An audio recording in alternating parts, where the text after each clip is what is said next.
Good morning. This is Brenden Rendo with the Homes in Orlando team of NextHome Neighborhood Realty, and with my good friend Joseph Dionne of Appli Home Loans.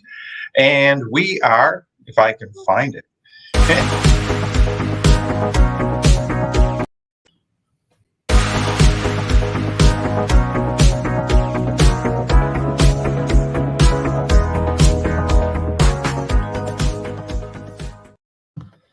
Bam. Yeah, there it goes. A little delay. Orlando Real Estate Buzz. We're a weekly video podcast that comes to you here from Orlando to give you an update of what's going on in the market and how different things in the economy are affecting everything. Yeah. As we talked a little bit ago, the big question on everyone's lips these days is the market slowing down? You know, we're hearing a lot of stuff out there. Oh, possible recession. And I don't think it's possible. I think we're actually started it already. And some of the numbers that came out this past week kind of back up what a lot of people are saying. Yeah. You know? Definitely some interesting data that we have today. I'm really excited to dive into it.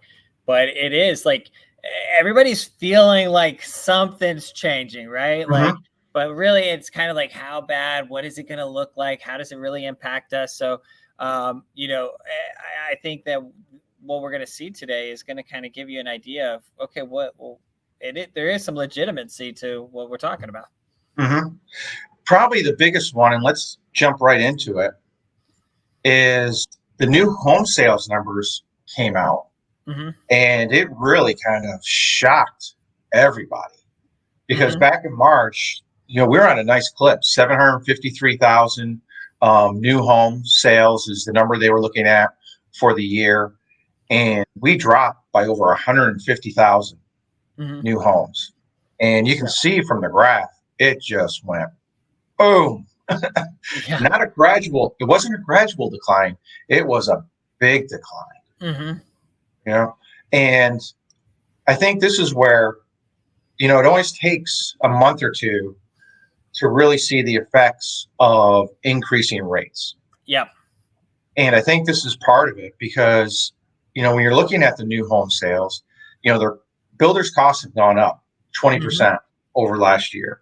So they got to pass it on to the buyers. Yep. And a lot of builders weren't giving any type of incentive to anyone. We put one under contract, D.R. Horton Home down in Sanford, about 5 months ago, and we had to bid on the home. We had to wait for it. We had to wait for it to come out on Wednesday morning. That's when they released all their homes. As soon as it came out, we actually had to call and have a bid written up for that house. We're actually competing against 4 or 5 other people for that house. Yep. Won it, but that's the difference of when rates were starting, just above 3 to now where we're sitting in that 5 market. Yeah. And I think this is one of the reasons why you saw the new home sales drop over existing homes, which I think this is kind of big, is when you look at the median price of a new home, you're looking at about $460,000 versus an existing home at $390,000. I think like you look at that, it's like, you want new, right? You always want new, but when it's such a when it's such a significant difference, right? Especially with affordability, like $390,000 for the median home for existing seems crazy, but $450 plus for new, like the affordability factor, especially with rates going up, that becomes a huge, huge item because the difference between the two right there may be 75.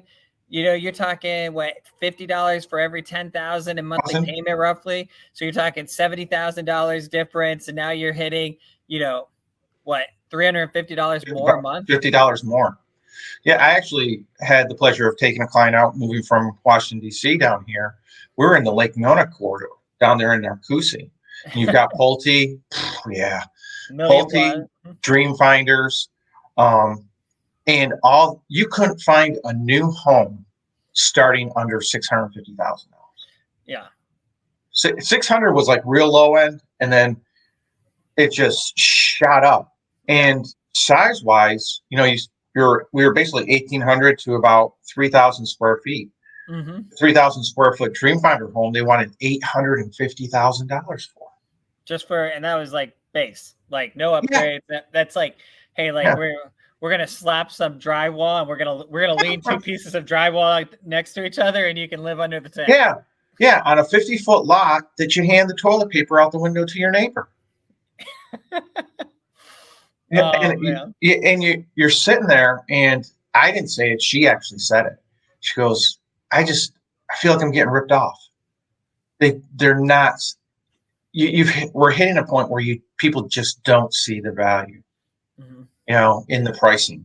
Yeah, and it's really hard with this because being in this industry, right? Brenden, yourself, myself, like we're in the industry, and the hard part is we sit there and we go, and I'll be honest with how I feel. On one side, I'm like, I get it. I wouldn't want to pay that, but on the other side, I'm like, but have you seen rent? Like that's not better. It's not any better.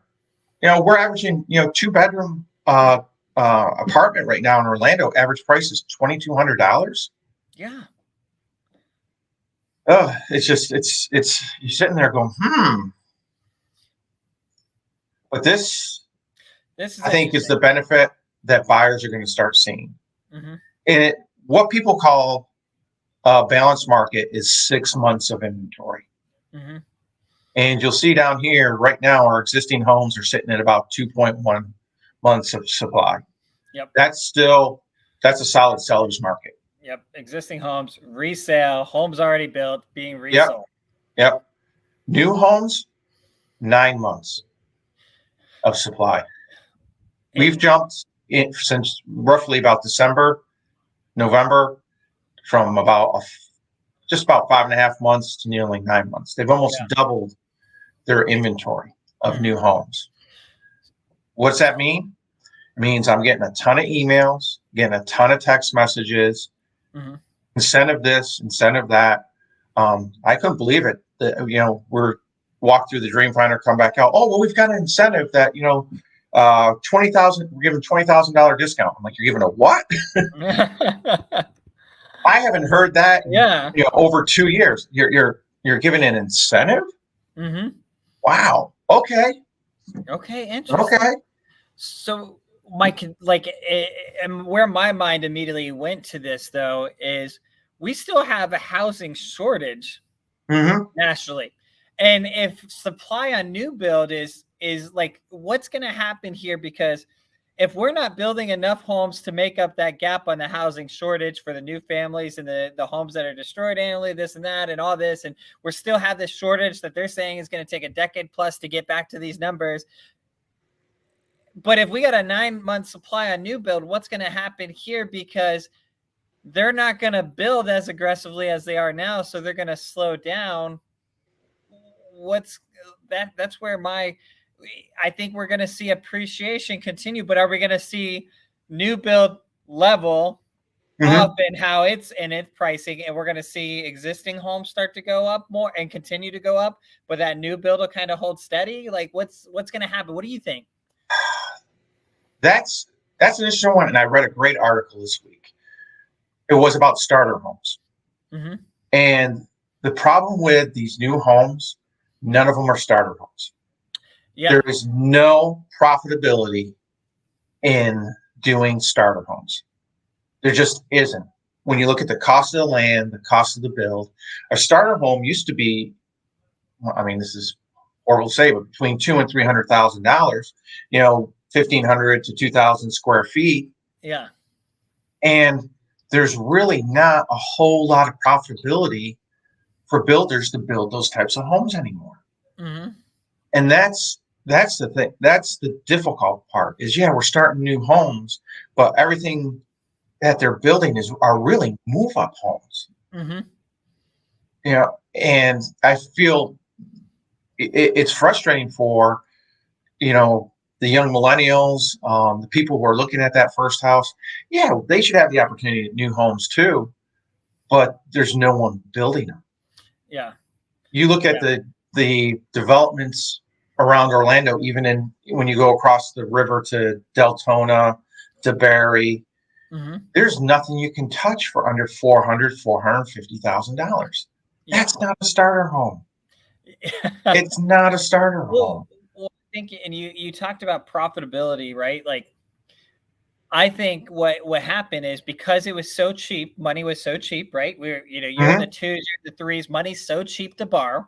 Like, as a builder, you're like, wait, money's cheap. Like, people are gonna pay more, so we make bigger margins when we do this. $500,000 house, 400,000, 500, 600,000, 700,000. Their margins get bigger and bigger, and money's so cheap. They focused all of their attention there because that's where they can yield the biggest profits. And you mentioned the profits aren't there on smaller homes. Well, it's not that they're just not there at the percentages that builders got used to. Yep. And I mean, the Biden administration came out with their plan for helping, the home development thing. And there's nothing in there about new homes, nothing in there about helping. For instance, one thing that could help is taking the FHA and getting rid of the full, the MI for the entire length of the loan. Yeah. That would help out a number of people. Yeah. Because you're adding an extra what, $200 for maybe another 20 years onto someone's mortgage. You got someone at 3% with an FHA, you've got to, these days it just doesn't make sense to refi even with the MI.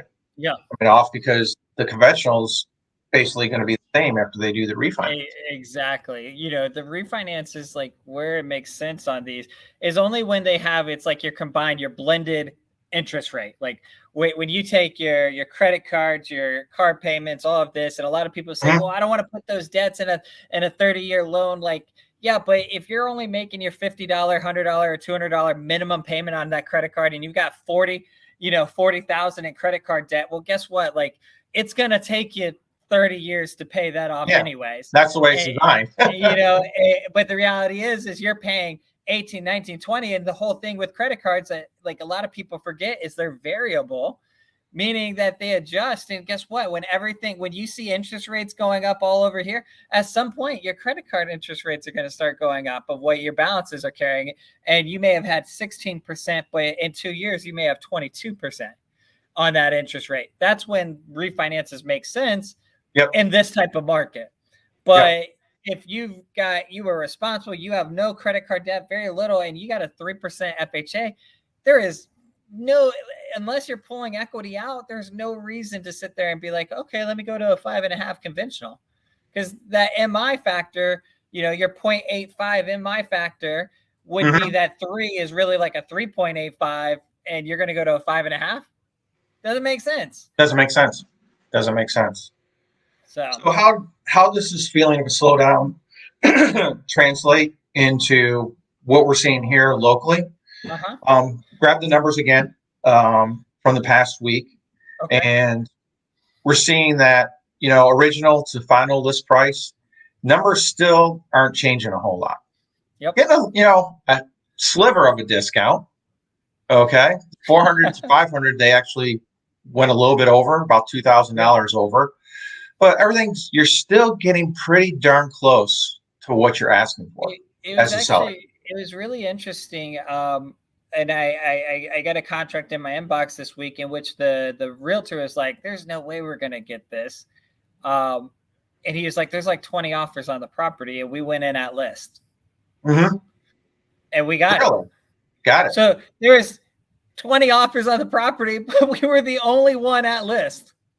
Which means everybody went underneath that. So I think you're seeing, I mean, at least I'm starting to see like, there's a dynamic shift happening. Like, there's still multiple offers, but people are looking twice at what they're offering. Yeah. I had a new listing over in Bradenton for a friend of mine, and brand new house. He had to take a job in Chicago. Poor guy's only been in it for 3 months. But he want to talk about a great deal. Got it for 4. The house 2 doors down just sold for $530,000. He's actually 400 square feet bigger. So we priced it at $550, but for the first time, we only had like 4 showings and 1 offer on a weekend. And it's like, what? Yeah. Like, wow. Like, that's kind of strange. And then I've got another realtor friend of mine who had a house in Oviedo that went through the entire weekend with not one single offer, in the 400, 450 price range. Wow. So it's like, it's changing, and you feel it. You can feel it. The volume I'm getting on my webpage has decreased about 20-25%, but the people I'm talking to are more serious. You're not getting a lot of the lookers, that I've had previously. Yeah. And this is something we talked about a couple weeks ago, is price. We've on average, I don't look at the median so much. I look more at the average, and you can really see the average. We've peaked. The housing market is really peaked. And, we took a little bit down here as far as average price, but overall, it's been pretty consistent around that 500,000 mark, and it's staying there. We haven't seen any fall yet, but it's staying there. Yeah. And then go ahead. And I was going to say, like, I think we're going to see that little bit of a wobble, if that makes sense. Like, we're not going to see this dramatic drop, but I think we're going to start seeing a little bit of a wobble of where that average is, right? Like, it's going to pop, it's going to drop just a little bit, and it's going to kind of be like, we're going to have like a straight line, and it's going to be like, here, here, here, here. Like, we're not going to see that continual trend go up like it has for the last 2 years. Yep. And if you look here, we're staying consistent on the sales, really. Averaging about 570 in the Orlando area on a weekly basis. Yeah. So that number, which in the springtime usually pushes up a little bit. It's not taking the jump. Yeah. It's not taking the jump. Then this is the number I like to see. Since January, we've had almost a 28% increase in inventory from our low of about 1,700 units to now we're up to over 2,500 units. Yep. Wow. So we're selling the same number, but more houses are coming on the market. And I think what we're going to start seeing is that average days on market, where we stay pretty consistent at that, about 21 days. This next couple weeks should start going up, where you're going to see it stay on the market a little bit longer. Yeah. Well, I think, and you mentioned a couple of different pieces, and rates have gone up, but what I've seen is, I've started to see that initial panic phase that lenders take. And I say this, lenders, like, whether it's direct bank, whether it's some brokers, this and that, like, where they go, we just need units. And then they'll do things for stupid low amounts or even lose money just to get volume in, right? So that they can continue to get revenue in to pay their staff, right? We've seen people lay off in that on the mortgage side already. But I'm seeing that a lot of these lenders that were like, I look and I was just like, okay, that's too good to be true. If they've really locked that for you, go. I'm not getting those same phone calls. Like, people, like, lenders are saying, well, we can't sustain that for too long. So now we're seeing everybody start to get back to this kind of level playing field, if that makes sense, because, and I mean, I had it on a couple, like, if a lender is willing to do something for $500 or $1,000 in total revenue to the entire company, they're going to pay their staff more than they're going to make off of that deal. But that's a lender, or that's a person or a broker or somebody that's just trying to keep their doors open. Yep. Like, and what's nice is we've really seen the 10-year T kind of level off. past couple weeks. We've done small gyrations up and down, but it's steady. Yep. It's steady. Yep. So, I like being able to pre-approve someone, and by the end of the week, still be like that interest rate that I qualified them on is still valid. Still good.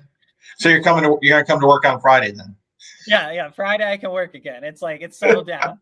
I don't have to stay in the bedroom crying all day. Then when we look at condos, townhomes, villas, same thing. We've peaked. We've peaked in our pricing. Dropped a little bit the past week, but very similar.